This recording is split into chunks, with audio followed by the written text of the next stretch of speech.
Welcome to How You Livin', a transformative podcast featuring best-selling author, inspirational speaker, and minister, Dr. Rick Rigsby. And now, Dr. Rick.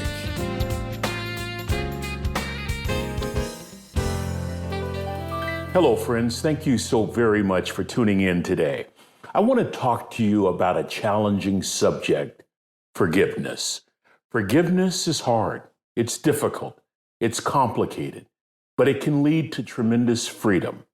It's been said that when we don't forgive, it can lead to emotional pain, including fear and hate, resentment and bitterness.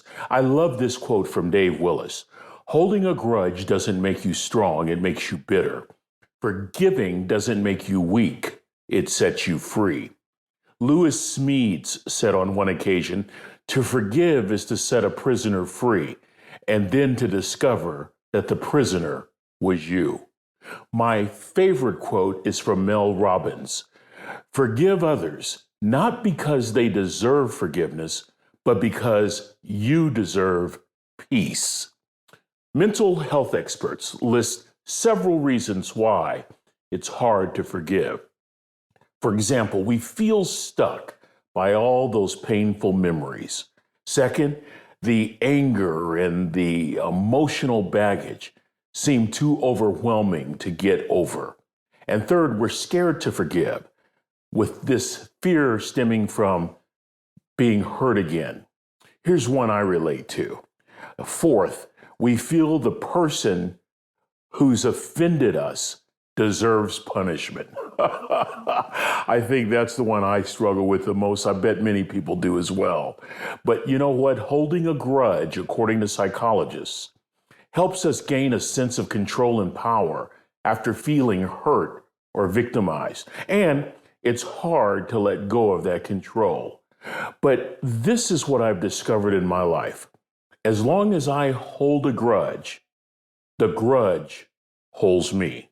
And it prevents me from going on with my life. Think about these words. As long as we hold a grudge, that grudge is actually holding us and actually stopping us from any kind of forward progress. There was a great article in Psychology Today a couple of years ago, back in 2014. And the writers of the article noted the following. Forgiveness is not saying what happened was okay.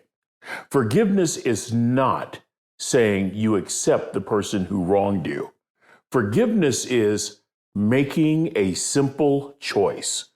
Not easy, but a simple choice to accept what happened.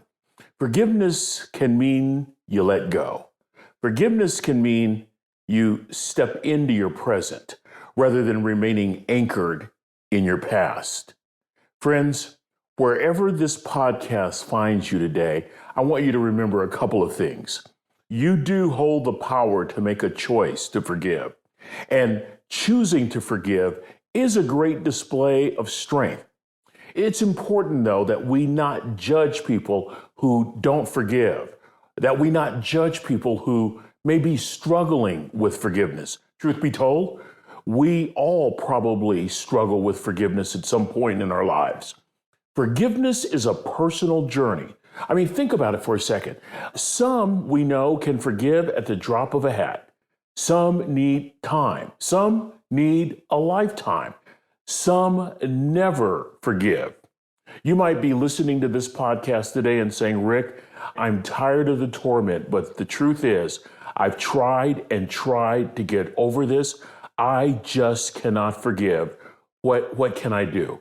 Well, I bet a number of people feel that way listening. And for those of you who feel this way, let me share the story of someone who found peace not by forgiving, but by learning not to hate. I came across this person recently who said he never forgot or forgave the atrocities upon him and his family. Yet he describes himself as the happiest man on earth.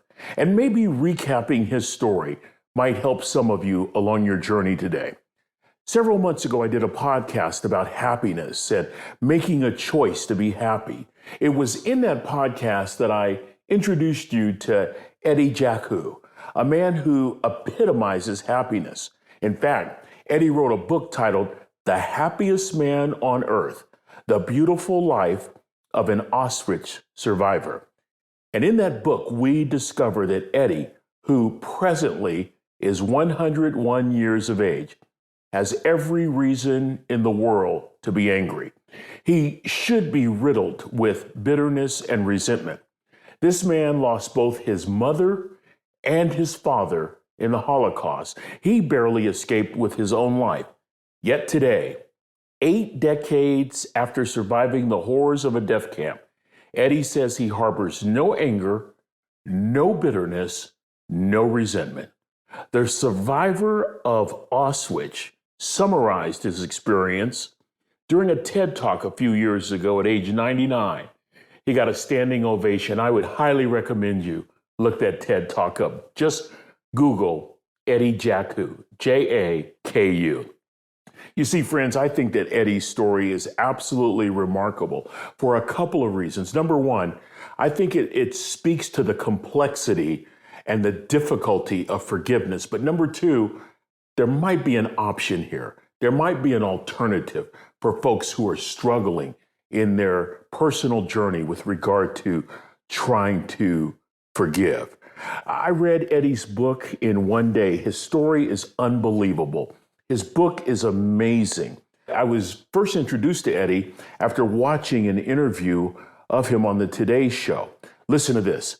Born in 1920 Germany, Eddie's father was a Jewish immigrant from Poland who married and began his family in Leipzig, the center of art and culture, and a place where Jewish people were an integral part of Eastern German society. And although the family was Jewish, Eddie said, quote, "Our religion did not seem as important to us as being good citizens. We practiced our traditions, we observed our holidays, but our loyalty and our love was for Germany. As Eddie says, we considered ourselves Germans. Germans first, Germans second, then Jews. But everything changed following World War I. You recall Germany lost the war, slipped into economic ruin. The victorious Allied forces demanded reparations, more money than Germany could pay. This resulted in food and fuel shortages, staggering poverty, massive suffering. German people were humiliated and angry. The Nazi Party and Hitler promised the German people a solution, and they provided an enemy. Hitler's wave of anti-Semitism resulted in millions of Jews being killed during the Holocaust. Over 1 million alone died at Auschwitz, among them Eddie's mother and father. In his book, The Happiest Man on Earth, The Beautiful Life of an Auschwitz Survivor. By the way, Eddie's full name is Abraham Solomon Jakubowicz.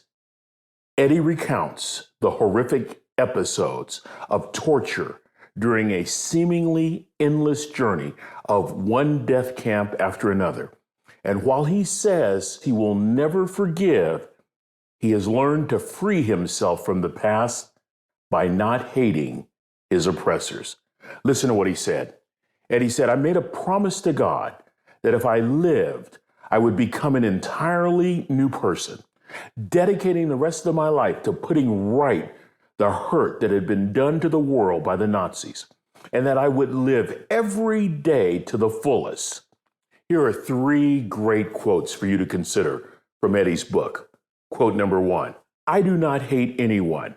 Hate is a disease which may destroy your enemy, but it will also destroy you in the process." Quote number 2, "Happiness does not fall from the sky. Happiness is in your hands." Quote number 3, "Life can be beautiful if you make it beautiful. It's up to you." Eddie Jaku found peace by not hating his oppressor. Wherever you are in your forgiveness journey, my prayer is that at some point you can forgive.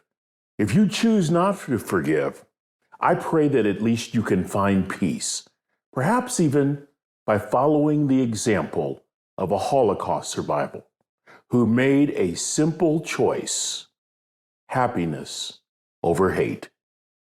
Think about these things for a few moments, maybe even for a few days, friends, because I wish to tell you that this notion of forgiveness does not come with a rubber stamp. Despite what some may claim in our society, it's not instantaneous often. It's not easy.